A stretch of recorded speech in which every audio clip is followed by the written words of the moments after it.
Hey guys, Anthony Mascia here. I hope you're all doing well. Today I'm going to be talking to you about my new album, Ambassador Volume 2, which is out now. Check it out.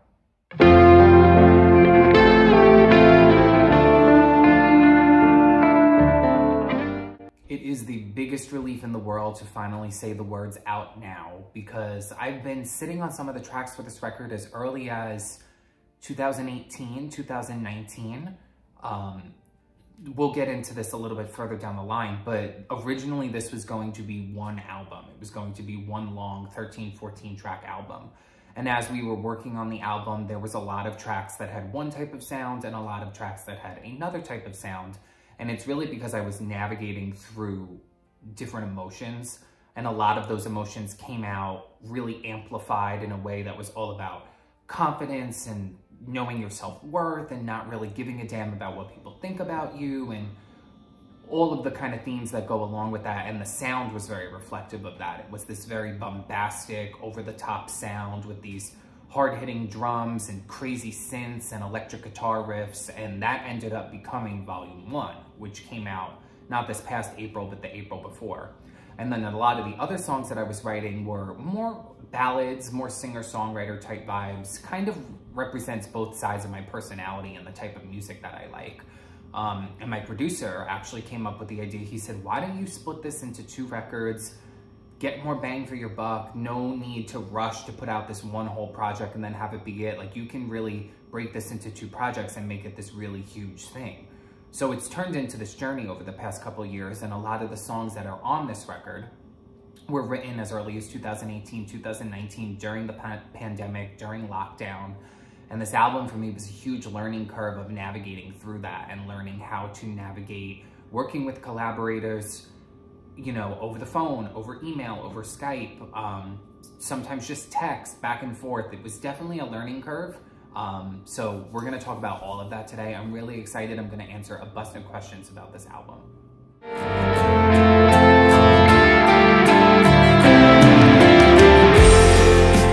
So if I had to sum up Volume 2 in a couple of words, I would say that Volume 2 is about navigating through pain. Volume 1 was not necessarily avoiding the pain, but I think it was glazing over it in a little bit. I was at a different place. Like I said, I was really promoting just owning who you are, being unapologetic, loving yourself before anybody else, your own worth, self-respect, all of that was just all at the forefront. And in the production, I wanted listeners to feel very confident listening to it, very edgy, very rebellious, like they could take on the world head first. Volume 2 is definitely not about that. Volume 2 is definitely about narrating the pain that I really feel like I've glazed over my whole life, and I could not run from it or avoid it anymore. A lot of that is linked to my sexuality and coming out and how that's affected me in past relationships and how it continues to affect me in my relationship going forward. Also, in the midst of Volume 2, I ended up meeting somebody and falling in love. So I talk a lot about that. It talks about the highs and lows of the relationship. It talks about, you know, falling in love, that sort of over-dependency that comes like when you're in a honeymoon phase with somebody, and what it's like navigating through the loss of that honeymoon phase when that period ends. My relationship was long distance for a long portion, so there's a lot of lyrical innuendos that relate to that. I talk about heartbreak in the sense that I lost my grandmother in the past year, who was one of the most pivotal figures in my life. I talk about insecurity. I talk about where I was at before my relationship, not thinking that I was ever going to meet somebody because I was too afraid to come out, and I was kind of just ready to trudge through and hopefully meet somebody who was going to accept me to live this white picket fence American dream life, which in reality would have been my worst nightmare, but that is a place I was at. The album talks about that. It talks about so many of these deep-rooted issues that I've had to face. And it really ends on a happy note with so much self-love, and this album is all about self-discovery and reflection. And I hope, just as a listener, my biggest hope is that listeners will listen to this and just allow the emotions to move through them, whatever it is. If it makes them sad, if it makes them cry, if it makes them happy, if it makes them contemplate, whatever it is, I hope that this is one of those records that you just put on your headphones, you listen to in the dark, and you just allow the record to move you. And that's really all that I hope for Volume 2.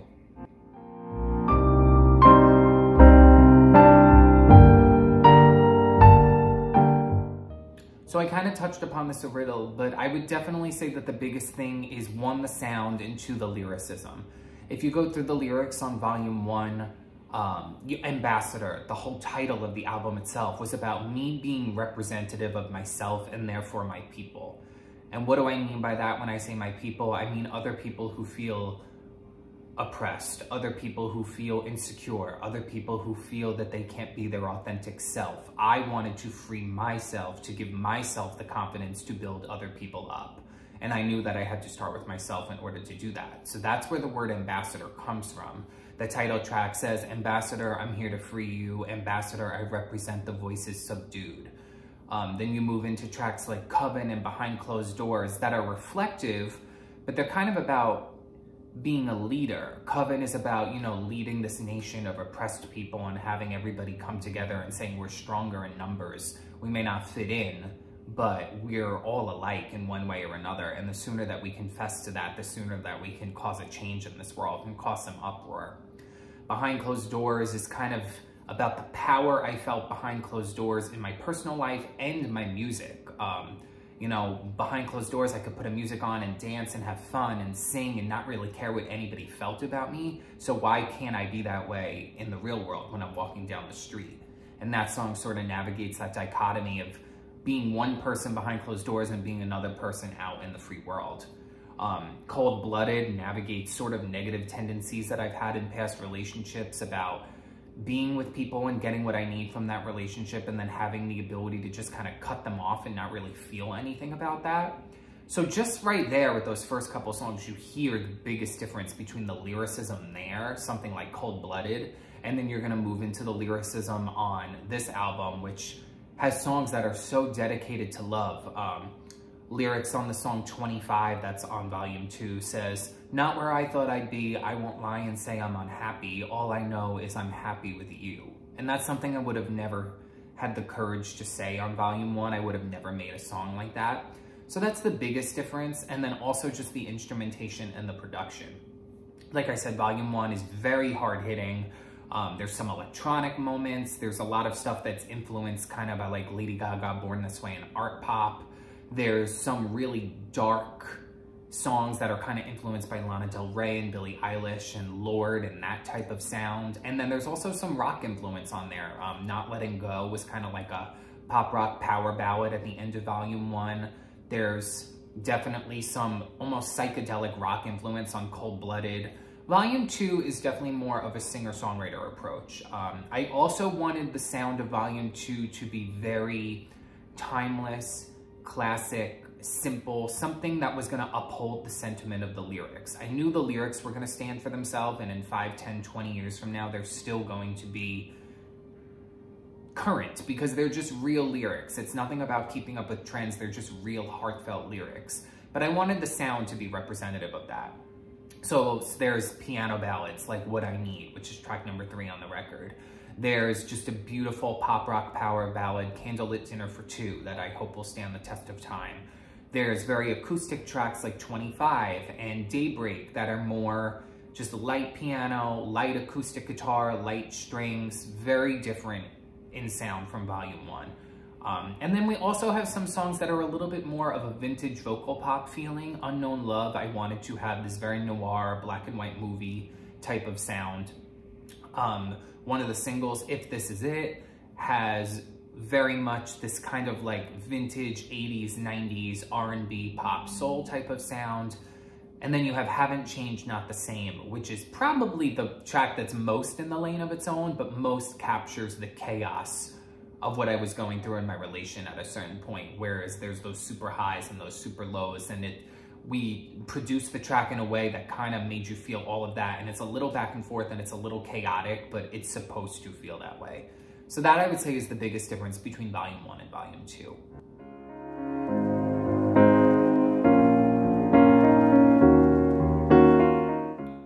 I definitely am approaching the release of volume 2 a little bit differently than I did volume 1. Volume 1 was about strong visuals. Volume 1 was completely in the pandemic, so one of the music videos that I did for Control Freak was completely filmed in my bedroom. I did every ounce of that myself, just on my phone, different angles, layering different videos, stuff like that. but it was more kind of like shock value, I guess you could say. Volume 2, I decided to create just really beautiful lyric videos that capture the feeling of the song. Volume 2 is all about feeling. I cannot stress that enough. That's one of the most powerful things with music, that you can listen to music and music can really change your mood. If you're feeling shitty, you put on some kick-ass rock song or some super sexy, sultry pop song, and your whole mood changes and you become that, and that artist draws you in. And that's what I'm trying to do with Volume 2. I'm trying to draw the listener in to feel certain emotions that I feel we suppress as individuals, especially in the LGBTQ+ community. So I hope that we can relate to that as a whole. But again, I just created really simple lyric videos. I had photos taken this time around that I didn't have the ability to have taken in Volume 1 because we were in the midst of lockdown. So I had really beautiful, timeless photos taken from an awesome photographer, Mark Wilson, in Massachusetts near Boston. Oh, what else? I don't know. I think I just am coming from this more of the angle of like, I just want the music to speak for itself. I'm not necessarily concerned. I'm concerned with promoting it, but I'm not concerned with shoving it down people's throats, because I hope that somebody might find it today, somebody might find it 5 years from now, and somebody might find it 10 years from now, and I hope the sentiment still carries through and that they just appreciate my intention. That probably is the biggest difference from my approach between Volume 1 and Volume 2.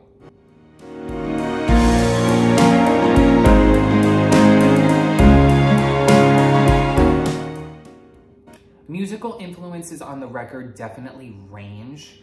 In terms of musical influences in my life and musical influences just on the record itself, there's kind of two different things, because I was channeling different things for this record. So a huge influence in me that happens to be both, just in life and on this record, is Lana Del Rey. I think Lana Del Rey is one of the greatest songwriters of our generation. I think her visuals are impeccable. She is somebody, for me, I know earlier I said that there's certain albums that you can listen to where you just put your headphones on in a dark room and you close your eyes and you just allow the music to move through you. That, for me, is who Lana Del Rey is as an artist. And she's grown so much and has navigated through so many different genres, from, you know, more pop and alternative to some hip hop influenced tracks to some really true singer-songwriter stuff that's coming in her more recent works. So I would say some of her more recent stuff, like Chemtrails and NFR and Blue Banisters, was a huge influence for Volume 2. Whereas some of her earlier stuff, like Born to Die, was definitely a huge influence for Volume 1. Also on this record, I would say other influences were Adele. Adele has a song called I Miss You that was a huge influence for If This Is It. Harry Styles, some of his work on Fine Line and some of his work on Harry's House was a huge influence for my song Daybreak. Just sort of this light, kind of breezy California summery feeling, but still kind of a ballad. So really holding authentic to myself on that one, but allowing influence to come in from other artists. Gosh, I'm trying to think. I feel like I'm probably blanking. I'm trying to think like who I've sent in references and emails to my producer when we were trying to capture a certain type of feeling. In terms of who is a huge influence to me just as a person, I'm a huge pop music fan. So I have Miley Cyrus's new record right here. Miley's a huge influence to me. Britney's a huge influence to me. Beyonce's new record, Renaissance, is a huge influence to me, and that's like my go-to headphone cleaning around the house album that I will listen to motivate me. I also love jazz music. I love everything that Lady Gaga does as a pop artist, but also with Tony Bennett. I love Samara Joy's new album, Linger a While. She won Best New Artist this year at the Grammys. I think that is an absolutely beautiful, timeless record. I love Frank Sinatra, Dean Martin, everything kind of that era, which definitely influences my taste in terms of liking that vintage type of sound. I like the Eagles, I like the Beatles, I have a lot of rock influence. It definitely ranges. I would say that I like more than I don't like, but I definitely navigate towards like a few core artists, and that to me is probably like Lady Gaga and Lana Del Rey at the core. And I think you can hear a lot of that in Volume 2, but also you can hear a lot of that in Volume 1.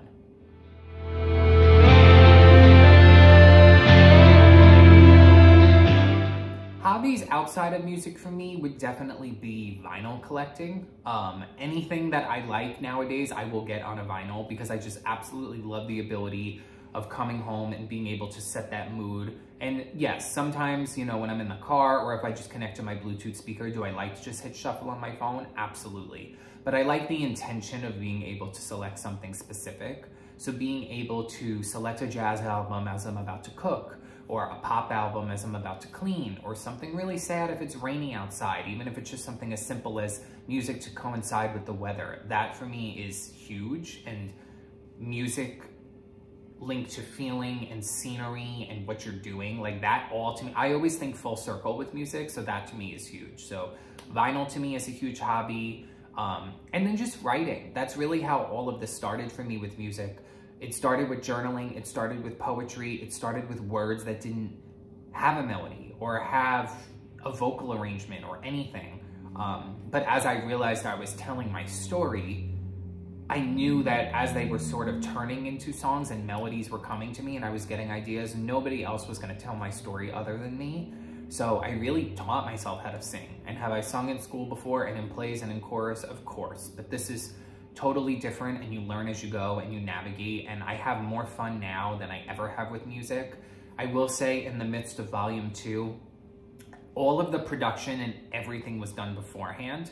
So if we want to talk a little bit about navigating through music in terms of the pandemic, when I met my producer, Rich Pilkington, I met him on Sound Better, which is a website where you can go and you can post about what you're looking for from music. You can have a fully finished song and just say, hey, I want somebody to record live brass parts for me. You can hire a session musician to do that. I've worked with a guitarist. His name is Ziv Shalev, based out of New York City. I will hire him, we'll do kind of like MIDI guitar parts just in the production, and then I will hire him to do real guitar parts and record as a session artist. And he will bring to life the guitar solo on my track so that it is real guitar sound. But a lot of it you could just go to with an idea and say, hey, this is the song I wrote, hey, this is the melody, I need somebody to help me with the production and the arrangement. And doing that back and forth via email, I think for some people can be really challenging. Also, not being in the room with somebody and getting the energy of another person, I think can be really challenging for people. That's something I do enjoy it and I've learned to navigate through. I really am an introvert. I am not somebody who likes to be in a studio with a whole group of people with drinks and everybody listening and telling you how good your stuff is or how bad it is. I'm not into any of that. I don't want to be gassed up. I don't want to be told that something is terrible if I'm not asking for your feedback as like an honest musician with integrity. For me, I'm my own worst critic. I will tell myself that something is bad before anybody tells me. So I like the dynamic of working back and forth over email or over Skype with my producer, and then being in the studio with my engineer, Ben Rogers, just the two of us. Because for me, there's more freedom in being able to say like, okay, I'm just gonna try this. It might suck, but I'll regret it if I don't try it. I don't know if I would have that freedom if I was with a lot of people. I don't think, myself as a person being so introverted, I don't think I would be that way. But when you're going back and forth via email, giving, you know, just a bullet list of critiques and changes that you want, what you're approving, what you're denying, what needs to be moved up a bar, what needs to be moved back, what needs to be extended, figuring out what vocals need to be stacked. Like there's so much to be done and it's a lot doing that over email. So I will say that that has been the biggest challenge, but something that I'm super proud that me and everybody I've worked with has overcome to create this record. And who knows, we might do it this way going forward. We might change things up for a future album. I don't really know.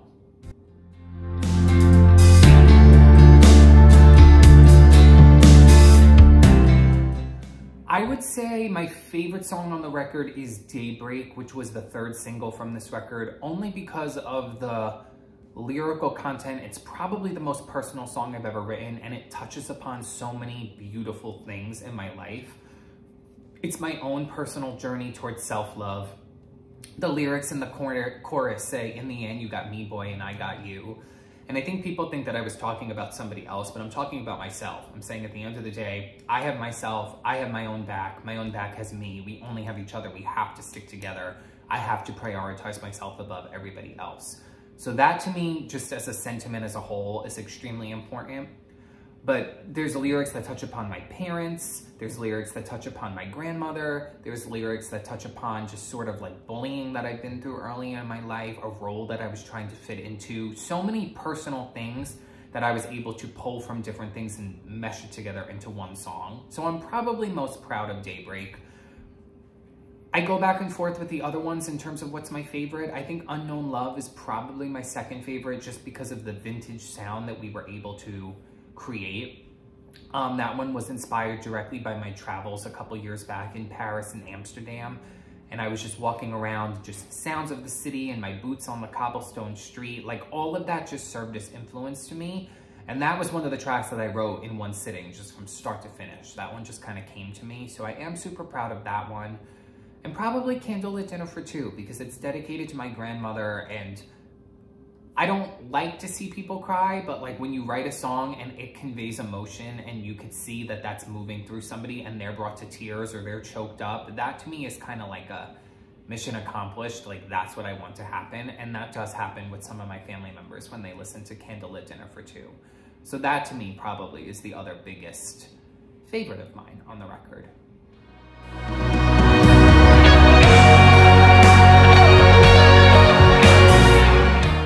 I am definitely trying to keep the momentum going and to have a lot of things coming from me in the next couple of months to year. My goal is to put out some summer singles this summer. I'm gonna try and put out a single that I'm working on right now this June, and maybe something at the end of the summer in August.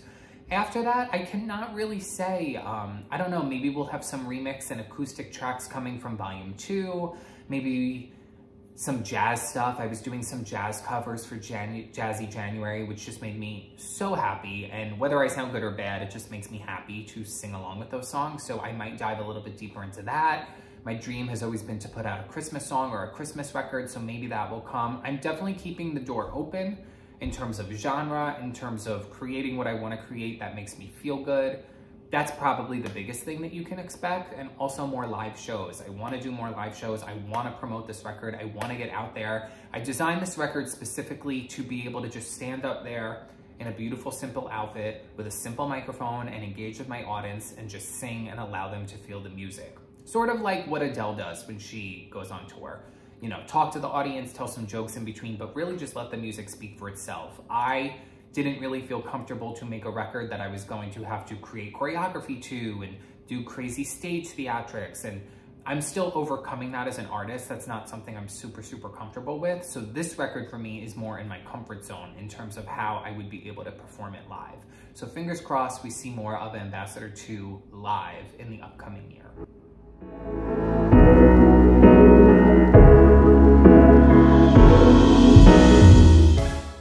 I think the way I write now is a little bit different from how I used to write in the beginning.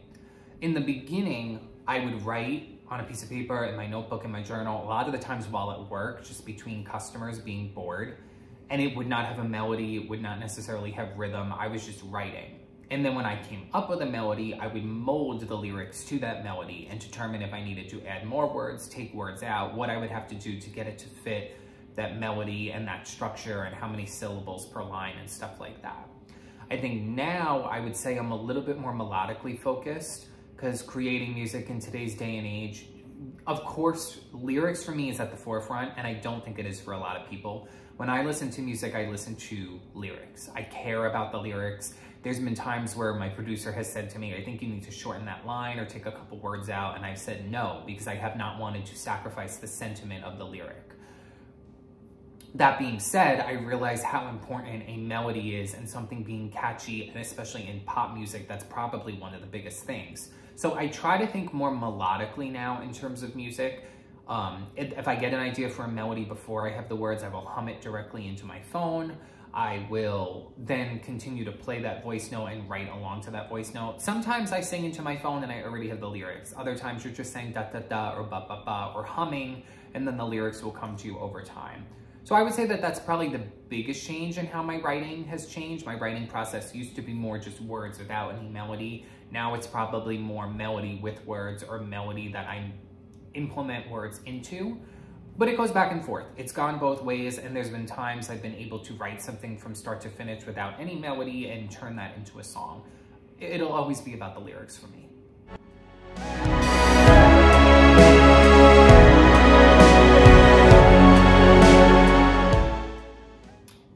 go back, and please do go back to check out some of my past projects as I've talked about them in this interview, whatever you want to call this, Q&A. Have I grown a lot since I put out that music? Yes. Are there things on those albums that I would probably change if I listened to them now? Absolutely. But I think there's going to be things on Volume 2 that I would change if I listened to it 5 years from now, because I'm a perfectionist and I'm just my own biggest critic. But if I had to recommend a couple songs to go back and listen to on the prior ones, on Genesis, I would definitely listen to a song that I wrote called Double Life. That's super cool. And production-wise, I just think it's kind of genreless. I think it's a little bit pop, a little bit rock. It has some sort of like Spanish cultural influence to it. So I would listen to that one because I think it's really unique and in a lane of its own. Another personal favorite for me on that record is Purgatory, which is a super just tender, soft ballad about just being stuck in life. Those two I would definitely recommend off of Genesis. If I had to recommend some songs off of Ambassador Volume 1, I absolutely adore Ambassador and Coven. I just think there's so many production nuances on those tracks that we work so hard on that if you listen with your headphones and just focus on the production, you're gonna be like, whoa, I cannot believe how many layers there are to those songs. I would listen to those two. They also have some really cool change-ups in them. How they sound the first half is not how they sound the second half, so I would definitely recommend those. I absolutely love the lyricism of Cold Blooded, and I love Not Letting Go. It's a personal ballad, has a little bit of like that rock kind of Lady Gaga influence in terms of Speechless off the Fame Monster or Brown Eyes off of the Fame. I was definitely influenced by tracks like that, so I would listen to those. And on Volume 2, you should listen to everything.